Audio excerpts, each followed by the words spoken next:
Welcome to the weekly marketing magic. This session is a day late, and I'm going to be peeling back the layers and uncovering why as soon as we get started. But before we jump into the heady stuff and the deep contemplation that I've been going through since yesterday, let's connect to what truly matters, the heart.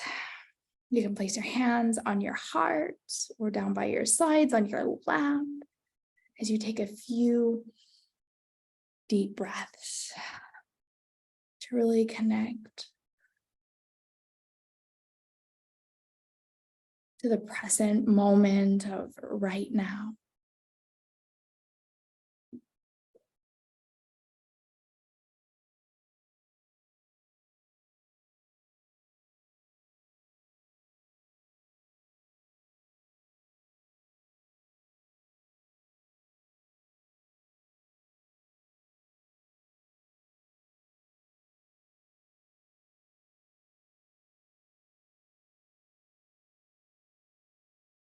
Once you feel the tingles, the smiles, the moment of coming and being here, you can open your eyes. If you haven't already, grab your journal.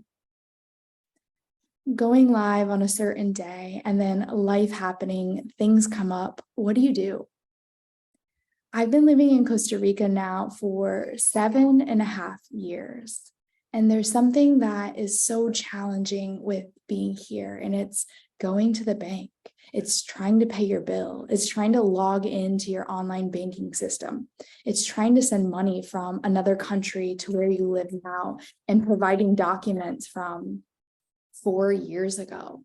And what comes up for me is like the why behind why I live here. And when it gets hard, what do I do in those hard moments? And I've realized that there's two things that create success in your business, in your life, in your relationships, in your decisions with where you are. It's why you're there. And yes, it's challenging to be here in Costa Rica for so many reasons. I often meet people that are like, I'm going to move to Costa Rica. I want to live there. And it's like, yeah, it's fancy. It's shiny. The same way in business. It's like, yeah, I'm going to create my business. I'm going to have my own schedule. I'm going to be my own boss. And it's messy. These decisions that we make, the ones that are really rewarding, like being married, oof, that's hard work. Running a business, that's hard work. Living in a foreign country, hard work. It's consistently coming back, consistently coming back to why you're doing it. For me, it's worth it. The rewards are worth it. But what happens when it gets hard? I've gone to the bank 4 times now to try and transfer money here. And they're asking me for things that they've never asked me before. The money didn't make it. They put a hold on it. I'm driving an hour and a half here, 45 minutes there. Everyone's telling me a different story. I remember when I went to go and buy land here in Costa Rica, and it took me 8 hours to transfer money from one account to another. 8 hours. These things are challenging, and I get to watch and witness other gringas that live here in Costa Rica treat these people so bad, terribly. And you're like, why are you living in this country if you know that's what happens? People often get sold this idea of the land of pura vida, marriage forever, running an online business. And then when it gets hard, they quit. That's not why they signed up. But rather, I've been looking at it as like, okay, this is my chance to practice patience. And patience in our business is the same way. Are you consistently showing up and looking at why you want this, while looking for the solution, the strategies to become wildly successful? Why are you doing this? Is this for impact? And then if this is for impact, who are you becoming along the way? And so as I sit for hours in line thinking about all the other things that I could be doing, I'm like, okay, what can I do? All right, they're asking me for things they've never asked me before. I'm at a roadblock. Am I going to overreact and treat them bad? Am I going to give up? Or am I going to say, okay, if I have to do this right now, any other time I go to transfer money, I'll have all these documentations. I'll know the process of how to transfer money in this new foreign way. Being here for 7.5 years, they've never asked me for any of this stuff before. Never. Solution oriented. So what am I going to do? Getting in contact with the lawyer, trying to talk to someone new. When you're in business, when you're in marriage, when you're in a hard part of something that you truly want, is it time to give up or is it time to grow deeper? Tapping into consistently practicing patience, looking for the solution and witnessing who that allows us to become along the way. I'm so frustrated because I have a business, I have a baby, I have a husband, I want to be serving, I want to be meditating, I want to be serving and giving, and yet like the bank here is taking so much of my time, and it's just allowing me to breathe and connect to the breath. And what this is really allowing me to do is come to look at what happens. The 4 main pillars of my life and in my business, the exact same strategies that I teach inside of Amplified Impact and the Sold Out Retreat Immersion, and anyone really wanting to start their business, there's 4 things that we need to look at. The first one is strategies, or you could look at solutions. So strategies to get what it is you desire. The first strategy is having a why that keeps you growing when it gets hard. The second strategy is like, how can I grow my audience, grow my visibility to reach more of my soulmate clients? Who is my soulmate client? So we look through and answer different questions at really curating our soulmate clients' dreams and desires, their struggles. And then the strategy to continue to nurture, to give, to serve, to teach, to show, to demonstrate who it is that we are. That way, when we're in front of our dream soulmate clients, we're in front of people on Instagram, in front of people in our yoga classes, in our Reiki sessions, in our coaching practice, in our therapy sessions, that we are able to give to them with our hearts wide open. That way, when we open up the doors to serve, to sell, to work together, they've already been learning from us in our free content or our lower ticket offers. Like if you teach yoga, your introductory classes, your weekly classes, that's just know, like, and trust. If you're a therapist, it's them working with you one-on-one so that when you offer a retreat or you offer a coaching package, they already know, like, and trust you. If you're a health and wellness nutritionist, it's them getting, their food, their diet plan, this 4-week workout, something like that, that allows them then to grow into like more personalized support. We can create programs and lower ticket offers to show them what it is that we do. It can be free, it can be low ticket, it can be something that gets them into our world. And then we just keep giving and serving. For me, you can go onto my YouTube channel, you can go onto my podcast, you can go onto my Instagram, and I've just been planting seeds and giving because I love teaching. Teaching is who I am. It's what I love doing, and it's what's been calling me. And then listening to that. And now it's like healing this relationship that I have with selling. And so strategy in and of itself is selling. How do I sell? How do I sell in a way that feels good? And if you know what you're selling is going to change someone's life, there's no shame around it. It's unapologetically opening the doors for people to work with you. It's why I love talking about my retreats, because I literally have hundreds of retreats, testimonials of people saying their life was different when they went home. Whether it's that they lost 10 pounds, they quit their job, they started their business, they started getting more unapologetically showing up online to serve their clients. Like, there's such big breakthroughs in my retreats. I have no problem marketing my retreats and selling my retreats. And when you're selling, you don't want to just be selling all the time. Imagine if every yoga class you taught, you're just like, hey, and guess how we work together? Or every single day you're showing up online, hey, let's work together, without giving something. That just feels like you're taking more than you're giving. And for me, it's just I want to give because it's who I am and it's what I love doing. I do it to my husband. I do it to my child. I do it for my clients. And so when we're growing and we're selling, we're also giving and we're also serving in a lower ticket, a free way. Those are the strategies: grow, nurture, sell, create community, build relationships, give to your friends, give to your family, give to your clients, give to your community. And then when it's a right fit, open the doors. Come work with me. When you love what you do and you know when working with you is going to bring massive impact because you have the evidence of your own life, of other clients that you work with, selling unapologetically, it's like no shame in that because I know that I'm selling as a form of service. That leads into pillar number 2, which is embodiment. If you're living the life of what you're teaching, of what you're selling, then you know that you are an honest, authentic teacher, coach, healer, therapist, retreat facilitator, because you're living the practices. It's something like if you look at Mahatma Gandhi, he was literally the walking, breathing testimonial of his work. Like if you were a fly on the wall, you would see that he lives by what he practices and teaches. There's nothing worse than finding out someone isn't who they say they are. And this is why I fell so in love with yoga and living your yoga.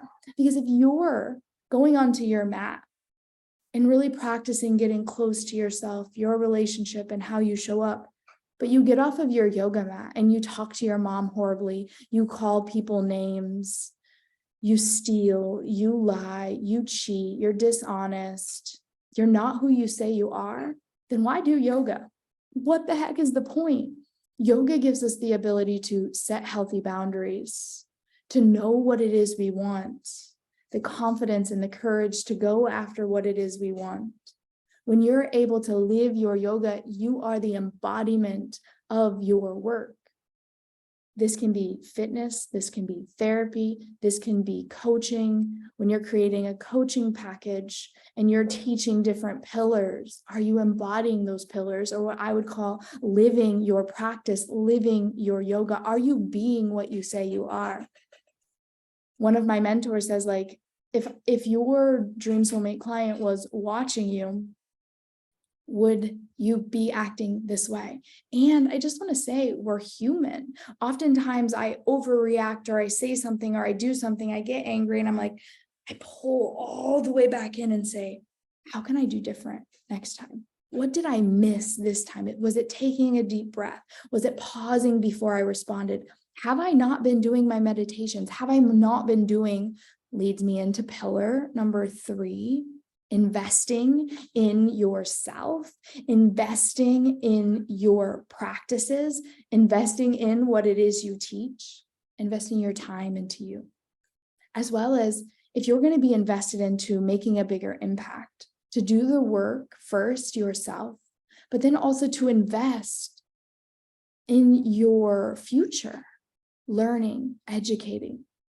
67% of people practice yoga from home, which is why I love teaching yoga teachers how to create online programs to amplify their impact, to help fill their retreats, their in-person events.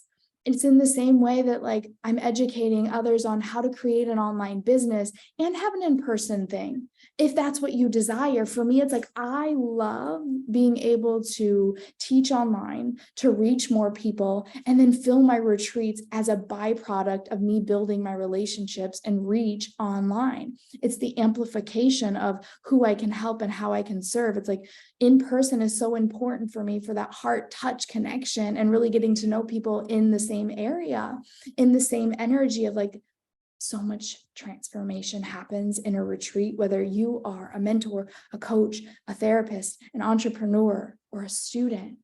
When you go to a retreat, you meet people you never would have met. You find places in yourself you couldn't have seen because you literally unplug from all the stuff that's going on outside of you, and you dive into what truly matters, your heart. You get to know you. And that's why when you go back home, you're connected to a different place with more clarity, more confidence. It's why me as a retreat facilitator commits to going to at least one retreat a year. My last retreat was when I was 6 months pregnant. I took my son with me inside. It was epic. There was 16 other entrepreneurs. around me. I grew so much in that time. And then I got to lead a retreat following that in April. And I was able to implement what I learned, leave what I didn't. And my experience was better because I went on a retreat. And then this October, I'm going on another retreat, which is going to have mamas and babies and business owners. And then I'm going to lead my retreat in December. And it's allowing me to learn so I can better serve my clients. This is why I love retreats and to be invested in pillar number 4, being a forever student. I will never know everything. I will never be able to give everything. So I want to continue learning. And that way I can continue serving. These 4 pillars are vital to our overall success. It's like you have to know how, doing it with someone else. Like if you're a passionate yogi, desiring to be a yoga teacher, what do? Hire a mentor. If you're a teacher desiring to reach more people, make more money, have a bigger impact, hire people to learn how. And then as you do that, and you know what it is that you do, you embody it. You become the energy of everything that you're practicing, everything that you're preaching, everything that you're teaching, so that you become an energetic match and you create content that attracts the right soulmate people into your world.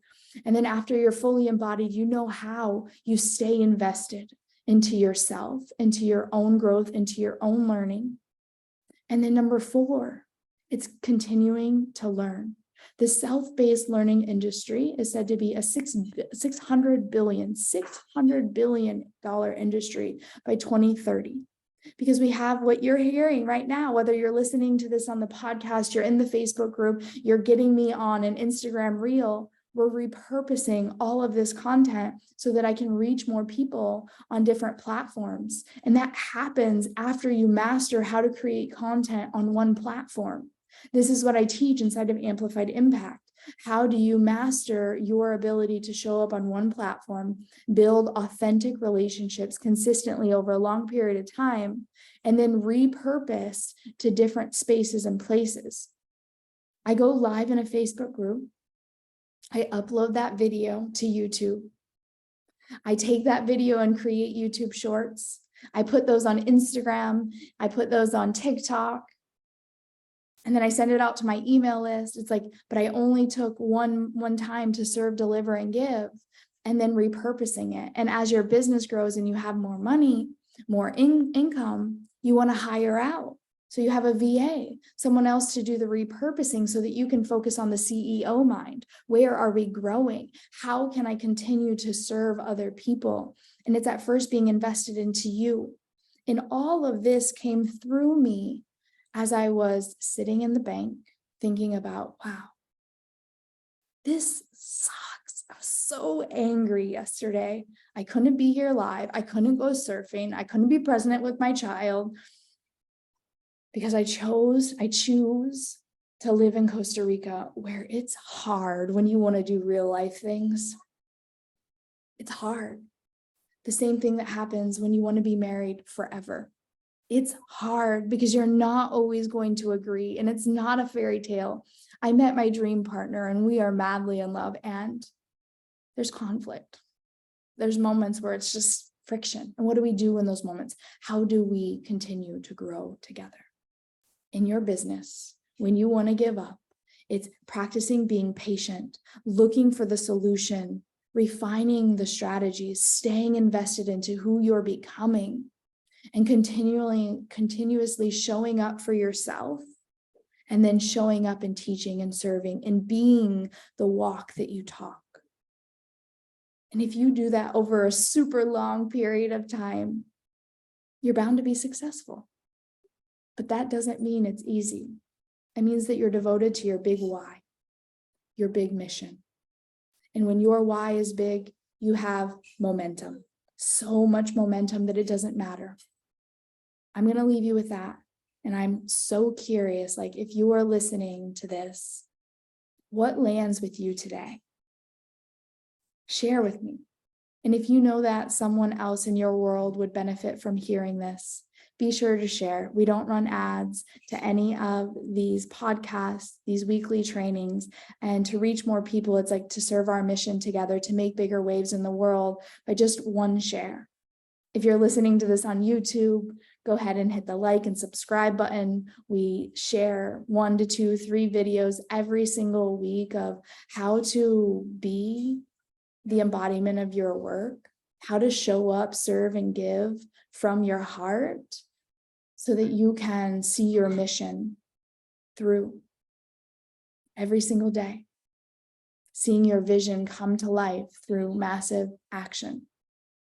And if you know that I'm the next mentor for you, you're curious about ways that we can work together, whether it's one-on-one coaching, coming to the retreat in December, learning how to create, launch, and sell out retreats, or to take your business online, don't hesitate to reach out to me on Instagram at Amber Hagberg. Have a conversation. I always just ask, like, where are you right now? Where do you want to go? How are we going to grow together? And that helps me to really see where you would be a best fit for us to work together. And if it's not a good fit, I always can recommend you to someone else or a course. And in that, namaste.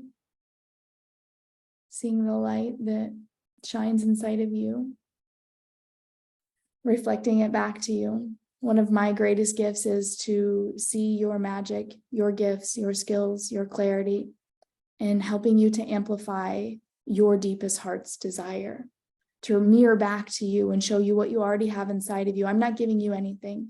I'm here to expand you and show you what's already there, to create a solid foundation so that you can blossom and bloom. All right. Bye-bye. See you next week.